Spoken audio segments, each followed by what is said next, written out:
Voilà. Alors, sur la nature des entreprises, eh bien, on a évidemment toute la gamme des entreprises de transport en compte propre, de chargeurs, de transport de marchandises générales, de transport spécialisé, des commissionnaires de transport. Hein, évidemment, la présence du vice-président de Crystal Group montre l'importance de ce secteur et l'intérêt pour nos métiers et nos formations, mais aussi des secteurs peut-être qu'on négligeait un peu, par exemple la location de véhicules industriels, le déménagement et le fait du stockage, hein, M. Gaumet en a parlé. Bien sûr, tout ce qui est transport logistique organisé par des chargeurs, entreprises logistiques, commerciales, bien sûr, toutes ces entreprises qui font du transport en compte propre, et enfin, tout le domaine douanier, j'y reviendrai.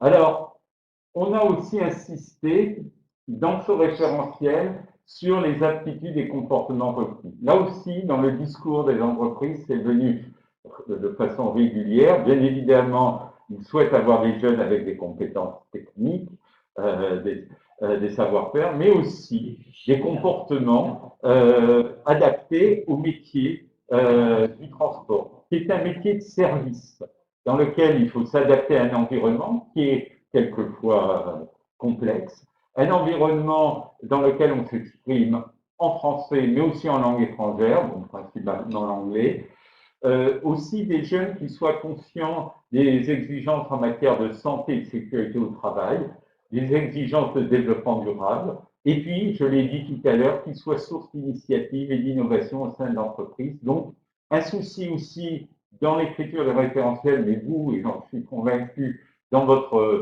la formation que vous assurez auprès de vos élèves, de développer des comportements professionnels dans tous les sens du terme. Bien évidemment, les PFMP en sont un moment important, mais il y a tout un travail à faire dans ce domaine-là et que l'on a vraiment inscrit, gravé dans le marbre, je dirais, dans notre référentiel. Voilà. Alors, je l'ai dit, ce bac pro peut conduire à l'insertion professionnelle, bien sûr, mais aussi à des poursuites d'études. Et on a fait tout un travail pour identifier ces poursuites d'études. Et ce qu'on veut dire, c'est que le BTS, gestion des transports et logistiques associés, n'est pas l'horizon indépassable de la poursuite d'études, même si, et, en étant aussi responsable de ce BTS, je lui accorde beaucoup de prix, même si, évidemment, on est très attaché à cette poursuite d'études en BTS et où nos jeunes du bac pro transport réussissent bien, ça il faut le dire. Mais on a découvert qu'il y avait d'autres poursuites d'études possibles sous différentes formes, des mentions complémentaires, des formations complémentaires en initiative locale. On aura l'occasion d'en parler, par exemple, dans le secteur de la douane pour former des aides déclarants en douane.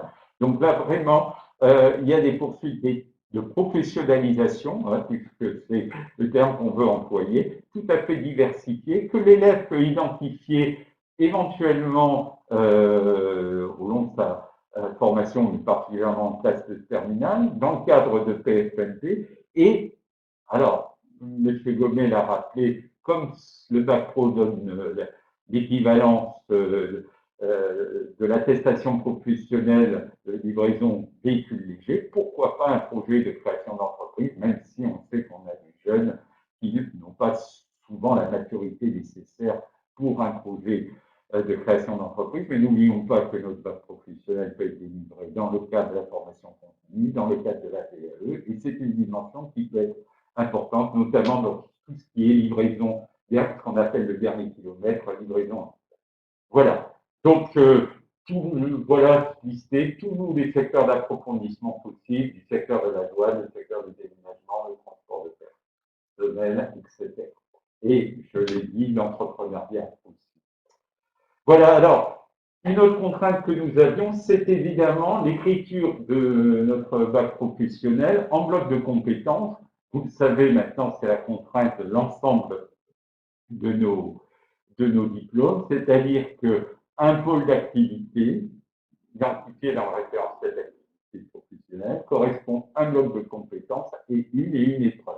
Alors, je ne vous cache pas que ça simplifie grandement l'organisation de nos référentiels. Ça simplifie l'organisation de nos examens. On n'a pas de tableau croisé des compétences en fonction de telle ou telle épreuve. Et puis, ça favorise aussi la formation continue ou la validation des acquis de l'expérience. Donc, nous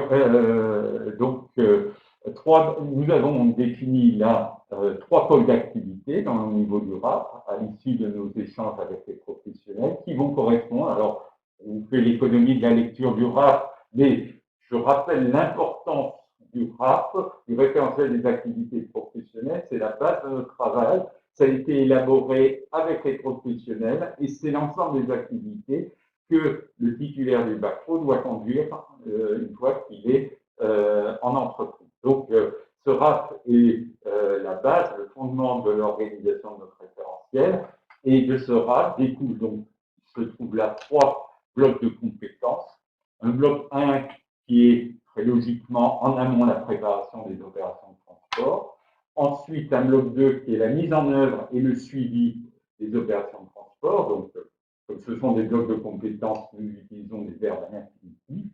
Et alors, peut-être le caractère le plus novateur, un bloc 3, contribuer à l'amélioration de l'activité de transport. C'est, si vous voulez, ce que on a voulu rajouter à notre bac professionnel, cette dimension innovation, réflexion sur l'organisation de l'entreprise, de façon à ce que notre jeune, au sein d'une organisation donnée, soit vraiment force de proposition.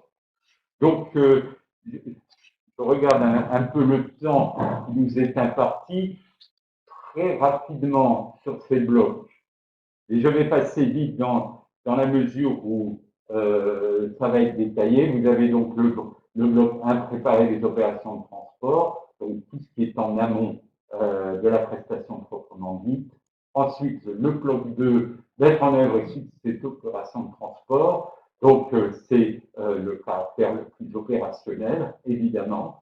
Et puis, ce 3e bloc qui est donc la contribution à l'amélioration de l'activité de transport. Vous voyez qu'il s'agit là de participer à la gestion des moyens naturels, d'utiliser des tableaux de bord. Ça, c'est aussi une dimension qu'on a voulu développer dans ce c'est bon.